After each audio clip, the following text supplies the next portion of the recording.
$800 is considered a sweet spot for gamers. It's not too expensive, but at the same time, it's just enough for 1080p, 1440p, and even 4K gaming.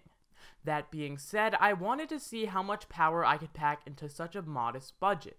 I've done a lot of videos covering how to build budget end PCs, however, I have not done a video to cover mid-end or high-end PCs, or what the average consumer is looking for.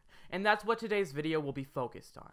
Hey guys, this is Nick, and in today's video, we're going to be building an $800 PC that can destroy 1440p and 4K gaming at a really great cost. Without further ado, let's get right into the video. First off, for the processor, we have the Kabylake i5-7500 chip that was released just a few months ago. Now, this processor should do the job just fine for gaming. Granted, this is a pretty good processor, but not an amazing one. Now, if you're doing stuff like video editing, you should definitely go for an i7, but the 7500 should be fine if you're just playing games.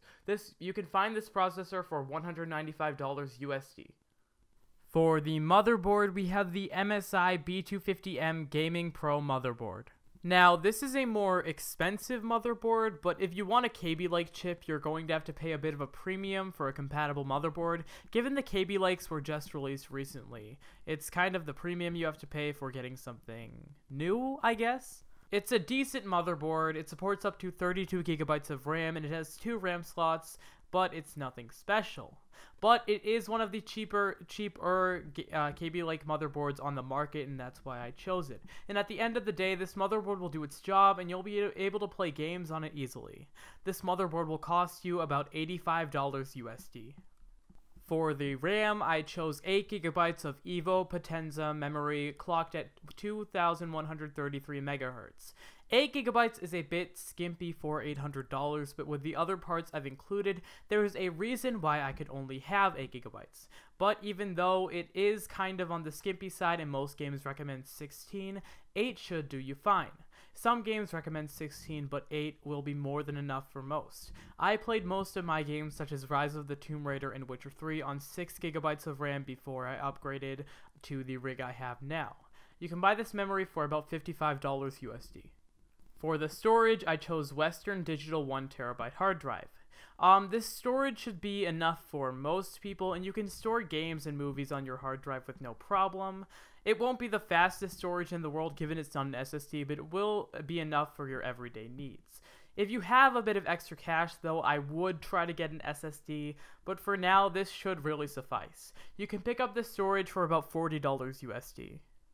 For the case, we have the Bitfenix Comrade ATX Midtower case. Now, I don't have much of an explanation for this one, but it's very cheap and it's functional.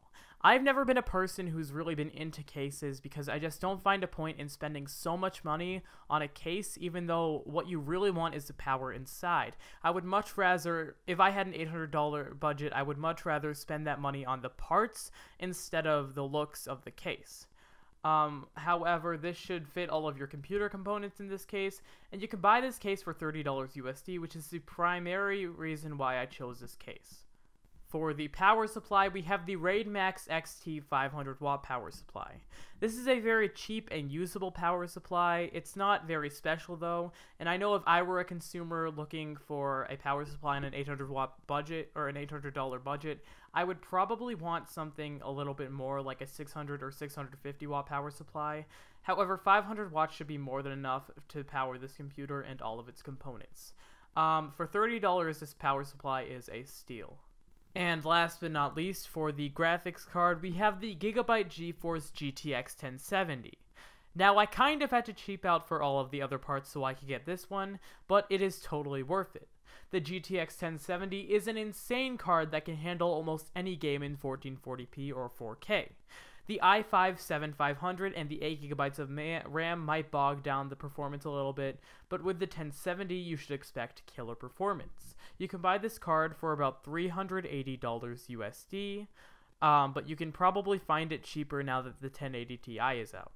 Some of you may be asking if the 500 watt power supply will be enough to support the 1070, but you should have no worries because I ran a GTX 1080 off of a 450 watt power supply, which is pretty insane if you think about it. All in all, if you add up all the parts together, they total out at about $810. So did we meet our goal? I would say yes. Now, of course, there are other options, and if you would like to go for a more balanced budget, I would say get the 1060 and then go for a higher end processor and more RAM. However, this computer is more than capable and should be able to play all of your favorite games on high settings and even 1440p or 4K. And that's about it for today's video. I hope you guys all enjoyed. If you did, please make sure to leave a like, rating, comment, and subscribe if you are new around here. And let me know if you want to see more videos like this and maybe me doing a higher end build in the future. I would also like to apologize for not posting as often as I used to. With extracurriculars and school, I had to focus on those more than I did on YouTube. However, I should be back and making videos from now on. With that said, I hope you guys all enjoyed today's video, and I will see you guys later. Goodbye, guys. Oh, you're a loser! Oh,